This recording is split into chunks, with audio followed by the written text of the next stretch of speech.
On Saturday, I took the tube to Kenton in northwest London for my first ever visit to the London RISC OS Show. After a short walk through the mean streets of Harrow, I arrived at the venue, the Harrow District Masonic Centre. This event has been running since 2009 and is a get-together for Acorn folks with a particular interest in the RISC operating system, developed originally by Acorn for their ARM chipset. Early versions shipped with the Archimedes and the RISC PC, and after a complicated series of buyouts and shared source licensing agreements, the operating system became fully open source in 2018. My first stop was at the charity stall, where people had kindly donated items to be sold in aid of combat stress. It was quite a mix of stuff, and not all of it RISC OS related, even a cameo appearance from Scion. There was a decent amount of Beeb-related content for your resident 8-bit geek, and it was great fun sifting through boxes of retro with like-minded collectors.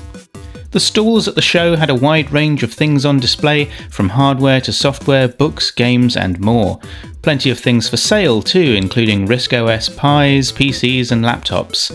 My favourite keyboard from LSR was there, as well as Pi kits for adding Econet to an Archimedes, Drag and Drop, the quarterly magazine for RISC OS coders, original games from Amcog and from Soft Rock Software written in BASIC and C for running on RISC OS, the RPC-MU RISC emulator, and a good showing from the RISC OS Open team who maintain the open source project for RISC OS.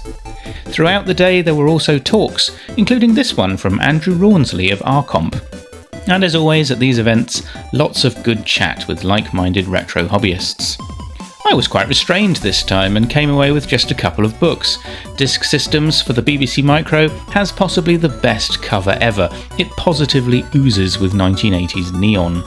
And then there was Chris Dewhurst's type-in listing book that was released on the same day as the show, so I really couldn't resist that one. Of course, a type-in listing book for RISC OS isn't much use without, well, RISC OS. Yes, well, I might not have been quite so restrained as all that. I really do need to work on my self-discipline.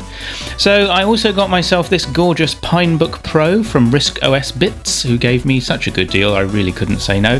It's a great laptop and it runs RISC OS via a micro SD, and I was able to get the ROM image from RComp.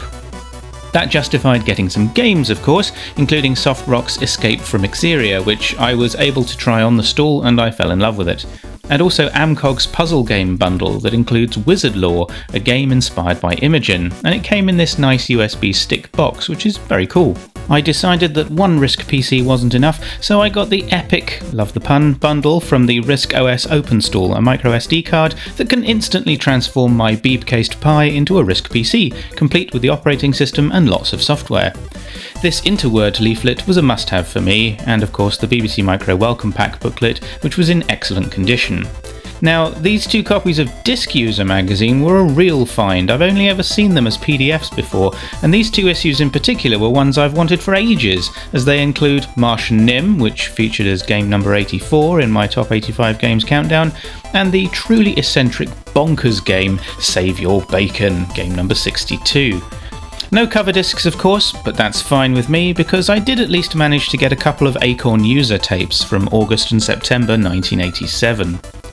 Well, it's early days for me with RISC OS, but with both the Pinebook Pro running it and my Raspberry Pi, I can really get stuck into this area of Acorn computing that had previously been a bit of a mystery for me. Thanks very much to the organisers of the London RISC OS Show, especially Brian Hogan, for making it a great day out, and until the next time, goodbye!